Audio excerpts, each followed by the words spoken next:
Okay, we got some more cheap tactical gear from eBay here to take a look at. This is supposed to be a 400 lumen or something light. Who knows how many lumens it is. You know how it is with those Chinese light vendors. What's awesome about this light is I already have a light that came with 2 of these batteries and a charger. And this light uses that kind of battery, or it uses 2 CR123 batteries. And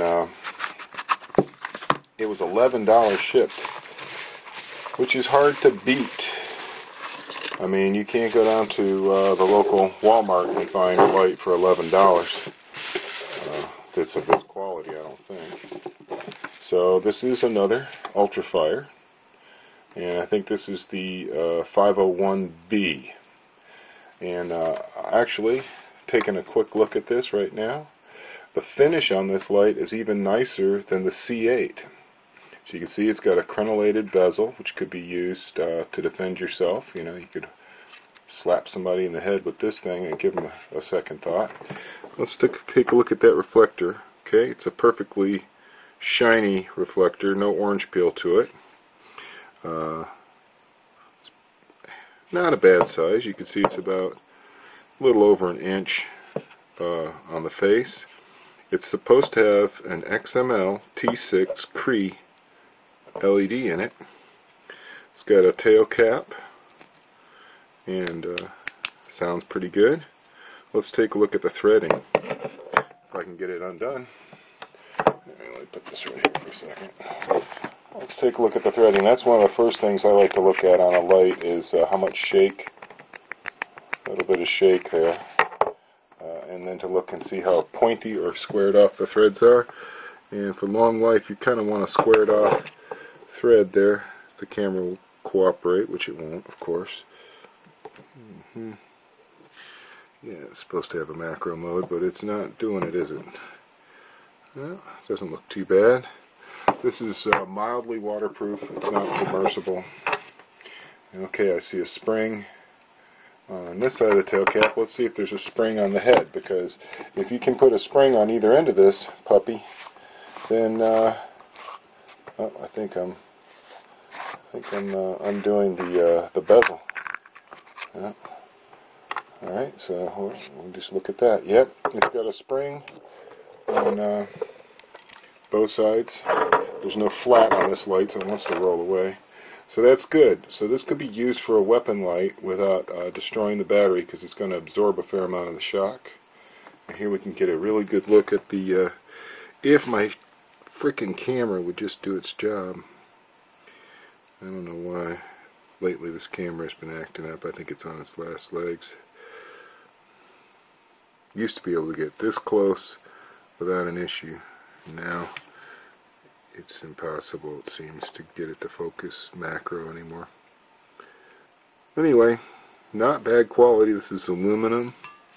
Not really sure about the glass. I doubt it has an anti-reflective. Nope, it doesn't have an anti-reflective coating on the inside. As you can see, it's reflecting the light on the ceiling. Does not appear to have an O-ring trapping it, but I couldn't say for sure without completely taking it apart. I'm really happy with the finish of it. Very nice, deep gloss to the finish. Alright, just to continue the review here, a little semi-review. So I'll have to wait till it gets dark to really do a good review. But here's the Ultrafire 501B. And one of the first things is to compare it to a known quantity. Here's a Phoenix E21, which is a known 153 lumen light. It's powered by a couple of AA's. In this case, I'm using fully charged. Let's see what these are 2100 milliamp rechargeable AA's in here. And you can see it's smaller in stature. It's got a slightly larger out the front.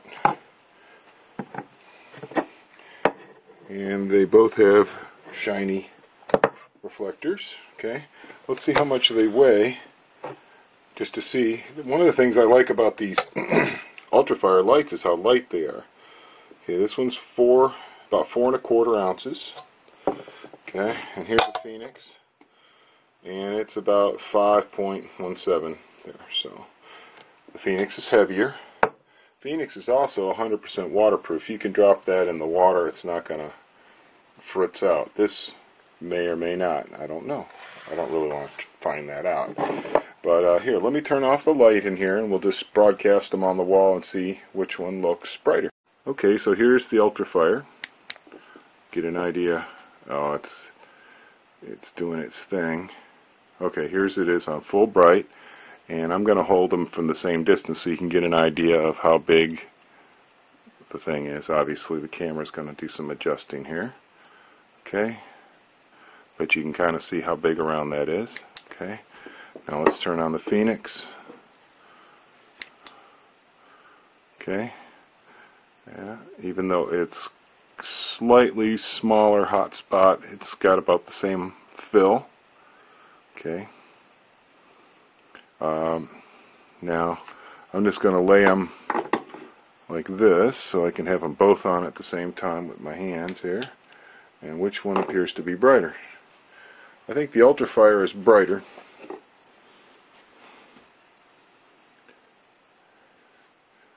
Yeah, it's got about the same overall diameter. It's got a slightly larger hotspot.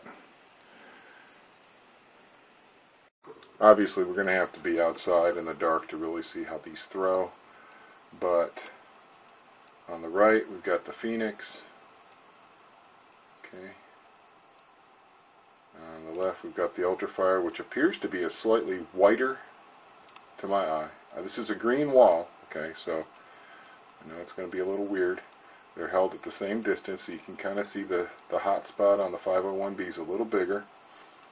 Now we're comparing an $11 light to a $40 light, after shipping.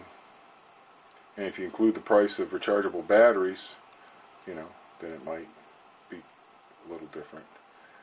But looks to me like this supposed 400 lumen light or whatever is really about 200 at the most. And because this is 153, and they're very, very close to being the same brightness. You can see the Phoenix is not overpowering it, and this does overpower that, but just a little bit, just to give you an idea. So for 11 bucks, for a very lightweight tactical light, I think it's doing pretty good. So let's just take a look at this out in natural daylight so you can really see the color of the finish and everything really well without the artificial light of the house throwing you off. Get a better look at the reflector. It's really hard to imagine getting better light than this for 11 bucks. If you already have a large rechargeable 18650 type battery, or you've got 123s, that you're using for something else, I don't see any reason not to use this. This also has functions on it. Okay, there's full bright, then the next step down, then the next step down, then it does its strobe, and then it's got SOS. So, not a bad thing. You can find these on eBay for about $11.15 shipped, without a battery. Shipping was super fast, no problems there. And if you're interested, I'll put a link in there so you guys can get one.